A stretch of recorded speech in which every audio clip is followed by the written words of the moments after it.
Hello, welcome to my channel. ഇന്ന് ഞാനൊരു കലത്തപ്പത്തിൻ്റെ റെസിപ്പിയാണ് ചെയ്യാൻ പോണത്. അപ്പോൾ നമ്മൾ നോമ്പുതുറക്കൊക്കെ ഉണ്ടാക്കാൻ പറ്റിയ നല്ലൊരു ഈസി ആയിട്ടുള്ളൊരു അപ്പമാണിത്. ഇത് നമുക്ക് അധികം ഇൻഗ്രീഡിയൻസും വേണ്ട, പെട്ടെന്ന് തന്നെ നമുക്ക് ഉണ്ടാക്കിയെടുക്കാം. അപ്പോൾ വീഡിയോയിലേക്ക് പോണതിന് മുൻപ് ആദ്യമായിട്ടാണ് ഈ ചാനൽ കാണുന്നുണ്ടെങ്കിൽ പ്ലീസ് ഒന്ന് സബ്സ്ക്രൈബ് ചെയ്യുക. ബെൽ ബട്ടൺ ക്ലിക്ക് ചെയ്തിട്ട് ഓൾ എന്നുള്ള ഓപ്ഷനിലേക്കും ആക്കി വയ്ക്കുക. അപ്പോൾ നമുക്കിത് ഉണ്ടാക്കാൻ വേണ്ടി നമുക്ക് അരി ഒന്ന് കുതിർത്ത് വെക്കണം. അപ്പോൾ ഒരു 3 മണിക്കൂർ മുൻപെങ്കിലും ഇത് അരി കുതിർത്ത് വെച്ചിട്ടുണ്ടാവണം. നമ്മൾ എപ്പോഴാണ് ഉണ്ടാക്കുന്നത് അതിനൊരു 3 മണിക്കൂർ മുൻപെങ്കിലും അരി കുതിർത്ത് വെക്കണം. അപ്പോൾ ഞാൻ ഈ കപ്പിൽ 1 കപ്പ് പച്ചരിയാണ് എടുത്തിട്ടുള്ളത്. ഇതിന് പകരം നമുക്ക് നെയ്ച്ചോറ് വെക്കുന്ന അരിയൊക്കെ എടുക്കാം. അപ്പോൾ ഈ പച്ചരി വെച്ചിട്ടുണ്ടാക്കിയാലും ടേസ്റ്റിലൊന്നും കുറവില്ല, നല്ല ടേസ്റ്റ് തന്നെയാണ്. അപ്പോൾ ഇത് നമുക്ക് വെള്ളമൊക്കെ ഒന്ന് കളഞ്ഞൊരു അരിപ്പയിലേക്ക് ഇട്ട് വെക്കണം. ഇനി ഇത് ഇപ്പോൾ വെള്ളമൊക്കെ നന്നായി പോയിട്ടുണ്ട്. ഇനി നമുക്കിതൊരു മിക്സിയിലെ ജാറിലേക്ക് ഇട്ട് കൊടുക്കുക.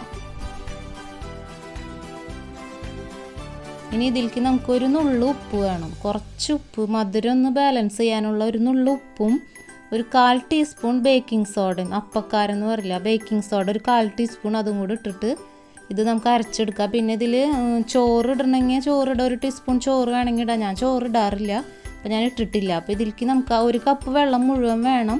ആദ്യം നമുക്ക് 1/2 കപ്പ് വെള്ളം ഒഴിച്ചിട്ട് ഒന്ന് അരച്ചെടുക്കുക. എന്നിട്ട് മുഴുവനും 1 കപ്പും കൂടെ ഒഴിച്ചിട്ട് മുഴുവനായിട്ടും നല്ല ലൂസ് ബാറ്ററാക്കി അരച്ചിട്ട് ഇതുപോലെ ഒരു ബൗളിലേക്ക് ഒഴിച്ചു കൊടുക്കണം.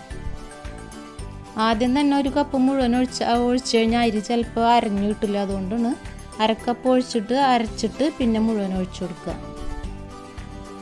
ഇത് ബൗളിലേക്ക് മാറ്റി വെച്ചിട്ടുണ്ട്. ഇനി നമുക്ക് ഇതിലേക്ക് ഒരു 4 കട്ട ശർക്കര, ഞാൻ കുറച്ച് ജീരകം, 1 നുള്ളു ജീരകവും 2 ഏലക്കായും കൂടി ഇട്ടൊന്ന് ഉരുക്കി എടുത്തിട്ടുണ്ട്. ഇപ്പോൾ ഇത് ഉരുക്കി അരിച്ചെടുത്തിട്ടുണ്ട്. ഇത് നല്ല ചൂട്ടോടുള്ള ശർക്കരപ്പാനിയാണ്. ഇത് നമുക്ക് ഈ ബാറ്ററിലേക്ക് ഒഴിച്ചു കൊടുക്കണം. അപ്പോൾ ഇത് ഒഴിച്ചു കൊടുക്കുമ്പോൾ തന്നെ അത് പതുക്കെ ഇങ്ങനെ ഇളക്കി കൊടുക്കണം.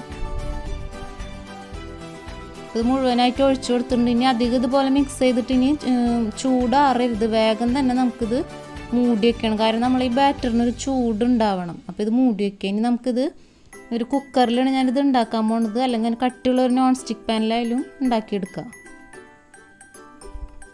അപ്പോൾ കുക്കർ നന്നായി ചൂടായി വരുമ്പോൾ നമുക്ക് ഇതിലേക്ക് ഒരു 1-2 ടേബിൾ സ്പൂൺ വെളിച്ചെണ്ണ വേണമെങ്കിൽ ഒഴിച്ചു കൊടുക്കുക. ഞാനിപ്പോൾ ഇവിടെ 1 ടേബിൾ സ്പൂൺ നെയ്യാണ് ഒഴിച്ചു കൊടുക്കുന്നത്. അപ്പോൾ വെളിച്ചെണ്ണ ഇഷ്ടമുള്ളൊരു വെളിച്ചെണ്ണ ഒഴിക്കുക, നെയ്യ് ഒഴിച്ചാലും വേറൊരു ടേസ്റ്റാണ്. അപ്പോൾ ഞാൻ 1 ടേബിൾ സ്പൂൺ നെയ്യ് ഒഴിച്ചിട്ടുണ്ട്. ഇനി ഇതിലേക്ക് ഒരു 3-4 ഉള്ളി, ചെറിയ ഉള്ളി ചെറുതാക്കി അരിഞ്ഞിട്ട് അത് ഇതിലേക്ക് ഇട്ട് കൊടുക്കണം. ഇപ്പോൾ ഉള്ളിയുടെ മണം കൂടുതൽ ഇഷ്ടമുള്ളവർക്ക് കൂടുതൽ എടുക്കുക. അപ്പോൾ ഞാനൊരു 3-4 ഉള്ളി എടുത്തിട്ട് അരിഞ്ഞിട്ട് കൊടുത്തിട്ടുണ്ട്. ഇനി ഇതിലേക്ക് നാളികേരക്കൊത്ത് വേണമെന്നുണ്ടെങ്കിൽ ചെറുതാക്കി കനം കുറച്ചിട്ട് നാളികേരക്കൊത്ത് വേണമെങ്കിൽ ഇട്ട് കൊടുക്കുക.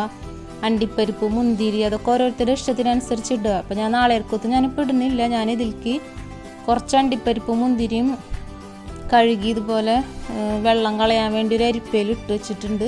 അപ്പോൾ വെള്ളമൊക്കെ പോയിട്ടുണ്ട്. അപ്പോൾ നമുക്ക് അതും കൂടി ഇതിലേക്ക് ഇട്ടിട്ട് ഒന്ന് റോസ്റ്റ് ചെയ്തെടുക്കണം.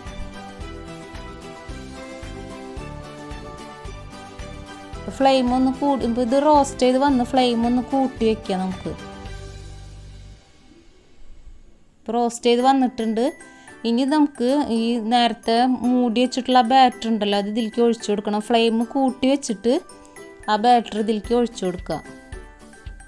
ഇതൊന്ന് മുഴുവനായിട്ടൊന്ന് മിക്സ് ചെയ്തതിന് ശേഷം ചൂടായ കുക്കറിലേക്ക് ഒഴിച്ചു കൊടുത്തിട്ട് ഇത് മൂടി വെച്ചിട്ട് ഒരു 2 മിനിറ്റ് ആദ്യം ഹൈ ഫ്ലെയിമിൽ തന്നെ 2 മിനിറ്റ് ആദ്യം വേവിക്കുക. അതിന് ശേഷം ഒരു 15 മിനിറ്റ് ലോ ഫ്ലെയിമിൽ, അതായത് ഏറ്റവും സിമ്മിലിട്ടിട്ട് ഒരു 15 മിനിറ്റും കൂടെ വേവിച്ചെടുക്കുക. വിസിൽ വെക്കരുത്, വെയിറ്റ് വെക്കരുത്.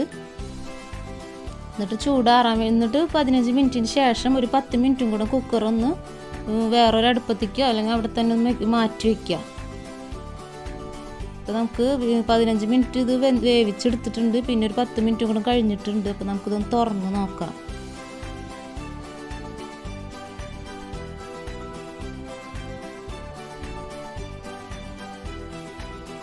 ഇത് നന്നായി വെന്ത് വന്നിട്ടുണ്ട്. അതിൻ്റെ ഉള്ളിലൊക്കെ നിറച്ച് ഹോൾസ് വന്നിട്ടുണ്ട്. അപ്പോൾ ഇത് കറക്റ്റ് പാകമായിട്ടുണ്ട്. ഇനി നമുക്കിത് ചൂടാറാണ്ട് ഇതിൽ നിന്ന് കുക്കറിൽ നിന്ന് എടുക്കരുത്, മുഴുവനായിട്ടും പൊട്ടിപ്പോവും. അപ്പോൾ ആദ്യം നമുക്കൊരു കത്തി കൊണ്ടോ അല്ലെങ്കിൽ ഒരു ഇതുപോലെ എന്തെങ്കിലും കൊണ്ട് സൈഡ് മാത്രം ചുറ്റൊന്ന് വിടിച്ചിട്ട് കൊടുക്കുക.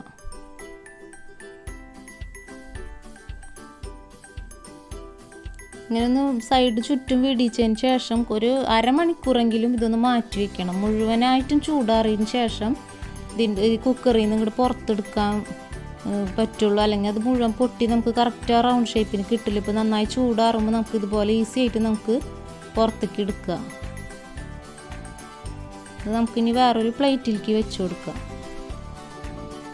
ഇപ്പോൾ കണ്ട നല്ല ഒരു സൈഡൊക്കെ നല്ല ബ്രൗൺ കളറായിട്ടും ഒക്കെ നല്ല കറക്റ്റായിട്ട് പാകത്തിന് വന്നിട്ടുണ്ട്. നമുക്കിനി ഇതൊന്ന് മുറിച്ച് നോക്കാം. ഇപ്പോൾ കുക്കർ ഒരിത്തിരി വലിപ്പം കൂടിയ കാരണം അധികം ഹൈറ്റിൽ വന്നിട്ടില്ല. അപ്പോൾ ഒന്നിൽ ചെറിയ കുക്കർ എടുക്കുക, അല്ലെങ്കിൽ അരിയൊക്കെ എടുക്കുമ്പോൾ ഒരു 1.5 കപ്പ് ആക്കിയെടുത്താലും ഇത്തിരി ഹൈറ്റിലുള്ള അപ്പം നമുക്ക് കിട്ടും. അപ്പോൾ ഇത് നമുക്ക് മുറിച്ചിട്ട് നമുക്ക് നോക്കാം. അപ്പോൾ ഇതിൻ്റെ ഉള്ളിലൊക്കെ ഇതുപോലെ ഒരു ആര് പോലെ വന്നിട്ടുണ്ടാവും. കലത്തപ്പത്തിൻ്റെ ഉള്ളിൽ ഇതുപോലെ തന്നെ ഉണ്ടാവുക. ഇത് കറക്റ്റ് പാകമായിട്ട് തന്നെ വന്നിട്ടുണ്ട്. അപ്പോൾ ഇതെല്ലാവരും ഉണ്ടാക്കി നോക്കുക. നോമ്പ് തുറയ്ക്കും. പിന്നെ അല്ലാണ്ട് നമുക്ക് പെട്ടെന്ന് അധികം ഇൻഗ്രീഡിയൻസ് ഒന്നും വേണ്ടല്ലോ, പെട്ടെന്ന് ഉണ്ടാക്കിയെടുക്കാൻ പറ്റിയ നല്ലൊരു അപ്പമാണ്. അപ്പോൾ ഇതെല്ലാവരും ഉണ്ടാക്കി നോക്കുക. ഇഷ്ടമായെങ്കിൽ ലൈക്ക് ചെയ്യുക, ഷെയർ ചെയ്യുക, കമൻറ്റ് ചെയ്യുക. Thank you.